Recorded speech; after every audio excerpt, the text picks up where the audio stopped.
আপনি নিয়ম করে প্রতি মাসেই টাকা সঞ্চয় করছেন এবং পরে ভালো একটা অ্যামাউন্ট হলে তা দীর্ঘমেয়াদে বেশি মুনাফার আশায় বিনিয়োগ করছেন। কিন্তু এইভাবে আপনি সঞ্চয় এবং বিনিয়োগ করে যেতে থাকলে একটা নির্দিষ্ট সময় পরে আপনার কাছে কত টাকা জমবে, আপনার জমানোর টার্গেট কত এবং এই টার্গেট মিট করতে আপনার কত বছর লাগবে। ধরুন আপনি মিলিয়নিয়ার হতে চাচ্ছেন, অর্থাৎ 10 লাখ টাকার মালিক হতে চাচ্ছেন।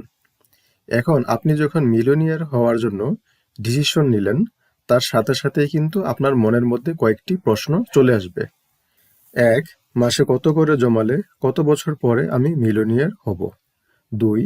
আমি আগামী 10 বছরের মধ্যে মিলিয়নিয়ার হতে চাইলে আমাকে এখন থেকে মাসে কত করে জমাতে হবে? 3. কোথায় টাকা বিনিয়োগ করলে কাঙ্ক্ষিত মুনাফা পাওয়া যাবে যা আমাকে দ্রুত টার্গেট পূরণ করতে সাহায্য করবে? এই প্রশ্নগুলোর উত্তর নিয়েই আজকের ভিডিও। তাহলে চলুন জেনে নেই।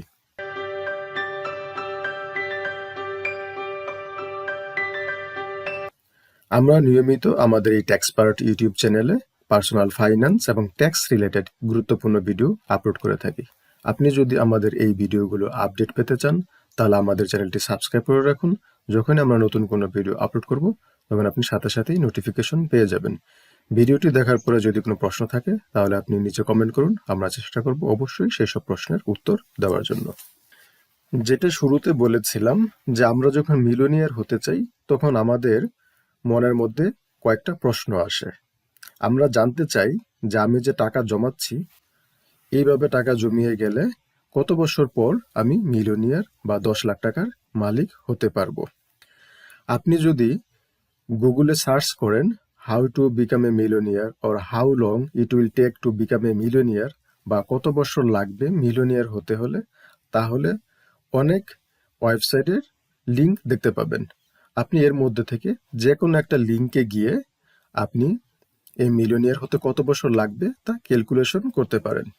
আপনারা স্ক্রিনে যে মিলিয়নিয়ার ক্যালকুলেটরটা দেখতে পাচ্ছেন, এটা হলো ফোর্বস ম্যাগাজিনের লিঙ্ক। আপনারা জানেন প্রতি বছর বা সময়ে সময়ে বিশ্বের সেরা ধনীদের যে তালিকা করে থাকে এই ফোর্বস ম্যাগাজিনই করে থাকে।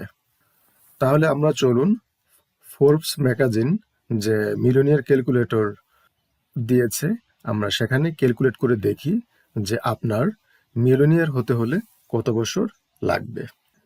আমি এই লিঙ্কটি আমার ভিডিও ডেসক্রিপশনে নিচে দিয়ে দিব। আপনারা সেই লিঙ্ক থেকে ক্লিক করেও আপনারা নিজেদের মতো মিলিয়নিয়ার হতে কত বছর লাগবে বা কত করে জমাতে হবে তা ক্যালকুলেট করতে পারবেন। কয়েকটা ইনফরমেশন লাগবে কিভাবে আপনি মিলিয়নিয়ার হবেন তা বের করতে। প্রথমে আপনার যেই বয়স আছে, কারেন্ট এজ, আপনার বয়স কত তা আপনি এখানে লিখুন। আপনার যদি 25 বছর হয় তাহলে এখানে 25, 26 বা 27 বা যদি 40, 45 যেটাই হোক আপনি এখানে আপনার প্রথমে বয়স লিখুন। আমরা এখানে ধরে নিলাম যে 25 বছর বয়স, কারণ আমাদের পড়ালেখা শেষ হওয়ার পরে বাংলাদেশে তারপর আমরা সাধারণত 25 বছর থেকেই ইনকাম শুরু করি। অনেকেই যদিও এর আগে থেকে ইনকাম করা শুরু করেন, কিন্তু আমরা বেস এজটা 25 বছরই ধরছি। তারপরে target age to reach $1 million. এখানে আমরা 10 লাখ টাকা কত বছর বয়সে পেতে চাই সেই বয়সটা এখানে লিখব। আপনি কি 60 বছর বয়সে 10 লাখ টাকার মালিক হতে চান, নাকি এরও আগেই 10 লাখ টাকার মালিক হতে চান? আপনি যেই বয়সে 10 লাখ টাকার মালিক হতে চান তা এখানে লিখবেন। ধরুন আমরা প্রথমে এখানে লিখলাম যে 60 বছরই। যে বাংলাদেশে রিটায়ারমেন্ট এজ হলো সাধারণত যারা সরকারি চাকরি করেন তাদের 64 বা 65 এর মতো। তো আপনি এর কিছু আগেই 60 বছর বয়সী এখানে দিলেন। তারপর হলো স্টার্টিং ব্যালেন্স, যে আপনার এখন হাতে কত টাকা আছে। যদি আপনার হাতে কোনো টাকা না থাকে তাহলে এখানে 0 লিখবেন, আর যদি কিছু টাকা থাকে এখানে তাহলে আপনি এখানে লিখবেন। ধরুন আমরা ধরে নিলাম যে আপনি যখন বিনিয়োগ করছেন, যে মিলিয়নিয়ার হওয়ার জন্য সিদ্ধান্ত নিচ্ছেন, তখন আপনার হাতে 1000 টাকা আছে, তাই আমি 1000 টাকা এখানে দিলাম। তারপর আপনি এখন প্রতি মাসে কত করে জমাতে পারবেন। আপনি প্রতি মাসে কি 500 টাকা করে জমাতে পারবেন, না 1,000 টাকা করে জমাতে পারবেন না 5,000 টাকা করে জমাতে পারবেন, তা আপনি আপনার পরিমাণ মতো লিখুন। আপনি যত পারবেন ততই এখানে লিখুন। ভবিষ্যতে যখন আপনার আয় বাড়বে তখন আপনি এই অ্যামাউন্ট বাড়িয়ে দিলেই হবে। তখন আপনার যেই টার্গেট, যে 60 বছরে আপনি মিলিয়নিয়ার হতে চাচ্ছিলেন, যদি আপনি কোনো মাস থেকে যদি বেশি করে জমাতে থাকেন, তাহলে কিন্তু আপনার এই টার্গেট এজটা কমে আসবে। দেখা যাবে যে তখন হয়তো এটা 50 বছর হয়ে গেল বা 40 বছর হয়ে গেল।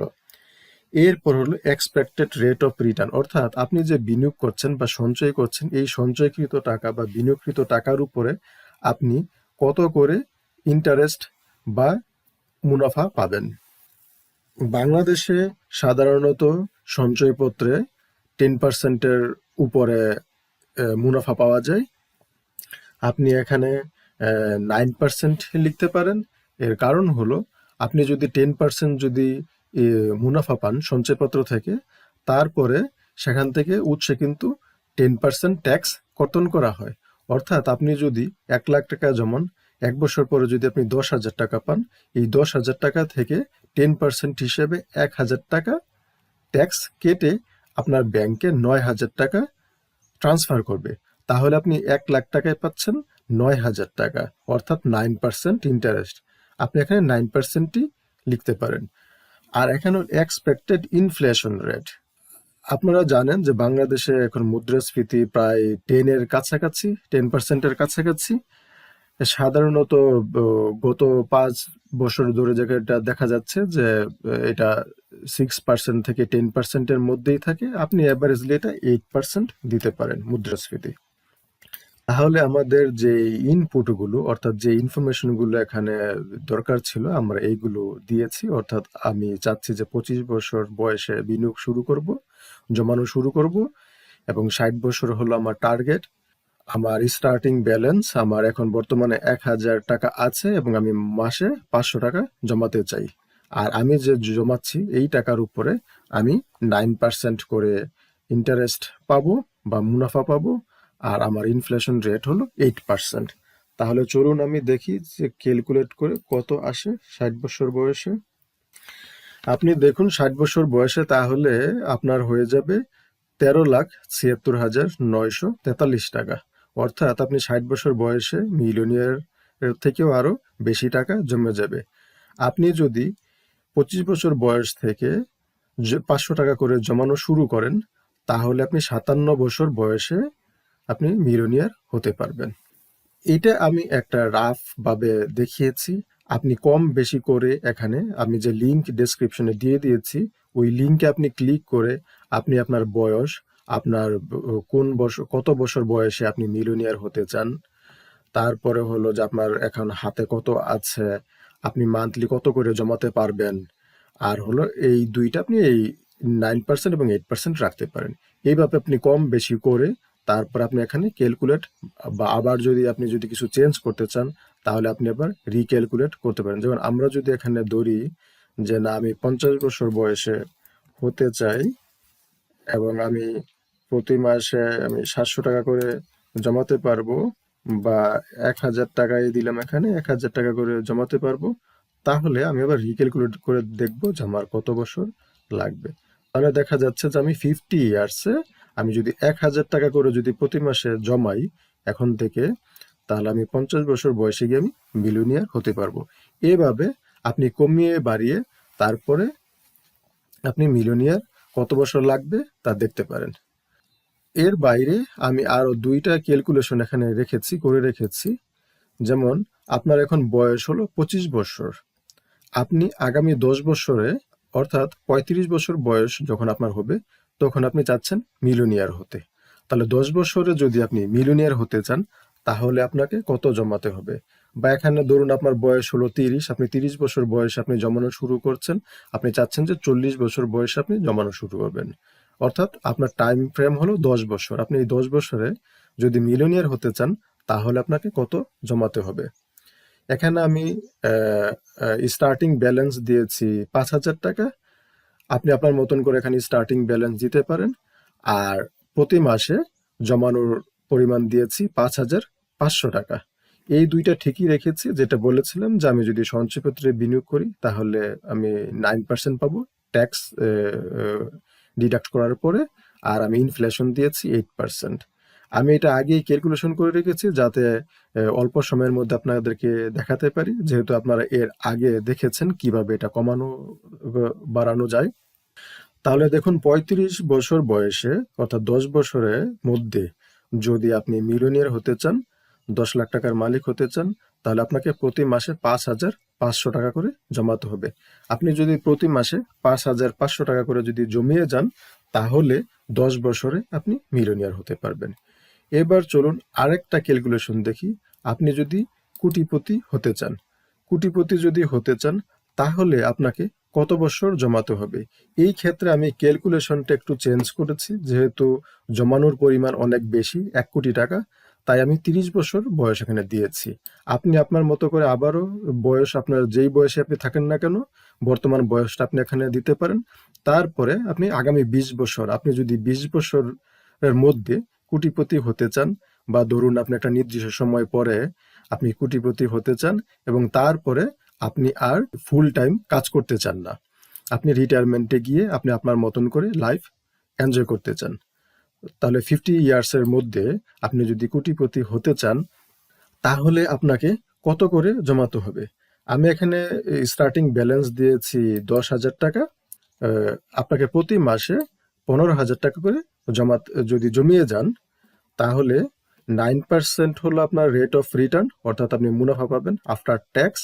আর হলো আপনি এক্সপেক্টেড ইনফ্লেশন রেট, যেটা মুদ্রাস্ফীতি, ওইটা হলো 8% ধরেছি। এই দুইটা আমি ঠিকই রেখেছি। আপনি আপনার মতন করে একটু দুইটা চাইলে চেঞ্জ করতে পারেন। এরপরে ক্যালকুলেট করে দেখুন, 50 বছর বয়সে আপনি 97 লাখ টাকার মালিক হতে পারবেন, অর্থাৎ প্রায় 1 কোটি টাকার কাছাকাছি। অর্থাৎ আপনি যদি 30 বছর বয়সে সিদ্ধান্ত নেন যে আপনি 50 বছর বয়সে আপনি 1 কোটি টাকার মালিক হতে চান, অর্থাৎ 20 বছরের মধ্যে, আপনি এখন যেই বয়সেই থাকুন না কেন, আপনি যদি সিদ্ধান্ত নেন যে হ্যাঁ, আজকে থেকে আমি আগামী 20 বছর পরে গিয়ে 1 কোটি টাকার মালিক হতে চাই, তাহলে এখন থেকে প্রতি মাসে কত করে জমিয়ে যেতে হবে? এক্ষেত্রে আপনি আপনার বর্তমানে যদি বেশি টাকা জমানো থাকে তাহলে আপনি কিছু সুবিধাজনক অবস্থায় থাকবেন। ধরুন আপনার যদি 1 লাখ টাকা বা 5 লাখ টাকা বা 10 লাখ টাকা যদি এখানে জমানো থাকে, তাহলে আপনি ওই অ্যামাউন্টটা এখানে লিখবেন। তারপরে আপনি এখানে এখন মাসে কত করে জমাতে পারছেন বা কত করে জমাবেন, ওইটা আপনি লিখুন। তারপর আপনি নিচে দেখতে পারবেন যে আপনি কত বছর বয়সে আপনি মিলিয়নিয়ার হতে পারবেন। এটা আপনি কমিয়ে বাড়িয়ে তারপরে আপনি দেখতে পারেন যে আপনার আসলে কত করে মাসে জমাতে হবে আগামী 20 বছরে, যদি আপনি কোটিপতি হতে চান। তাহলে আপনি এখানে ক্যালকুলেশনটা দেখলেন, 3টা ক্যালকুলেশন দেখেছেন। প্রথমে আমরা দেখেছি যে কিভাবে আপনি এই ইনফরমেশনগুলো দিয়ে আপনার জমানোর টার্গেট ঠিক করবেন। তারপরে আমরা দেখেছি 10 বছরের মধ্যে আপনি যদি মিলিয়নিয়ার হতে চান তাহলে আপনাকে প্রতি মাসে 5,500 টাকা করে জমাতে হবে। আর শেষ ক্যালকুলেশন আমরা দেখেছি 20 বছরের মধ্যে আপনি যদি কোটিপতি হতে চান তাহলে প্রতি মাসে 15,000 টাকা করে জমাতে হবে। এখন আমরা যে বিষয়টা নিয়ে ডিসকাস করব, যেটা অত্যন্ত গুরুত্বপূর্ণ, সেটা হলো যে এই যে আমি এখানে 9%-এর কথা, আপনার ইন্টারেস্ট বা মুনাফা পাওয়ার কথা বলছি, এটা এখন চলুন যে দেখে নেই। আপনি যখন জাতীয় সঞ্চয়পত্র অধিদপ্তরের ওয়েবসাইটে যাবেন, তখন আপনি এখানে কতগুলো সঞ্চয় স্কিম দেখতে পাবেন। এখানে দেখুন, সঞ্চয়পত্রের নিচে আছে 5 বছর মেয়াদী সঞ্চয়পত্র, 3 মাস অন্তর মুনাফা ভিত্তিক সঞ্চয়পত্র, পরিবার সঞ্চয়পত্র, পেনশনার সঞ্চয়পত্র, তারপরে আছে বন্ড এবং ডাকঘর।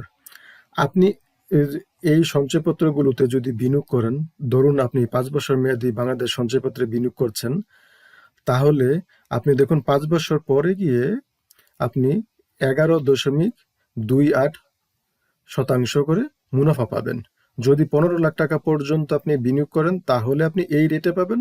যদি 15 লাখ থেকে 30 লাখ টাকা হয়ে যায় তাহলে ইন্টারেস্টের পরিমাণ কিছু কমবে, তখন 10.30, আর হলো 30 লাখ টাকার উপরে চলে গেলে 9.30 হারে আপনি মুনাফা পাবেন।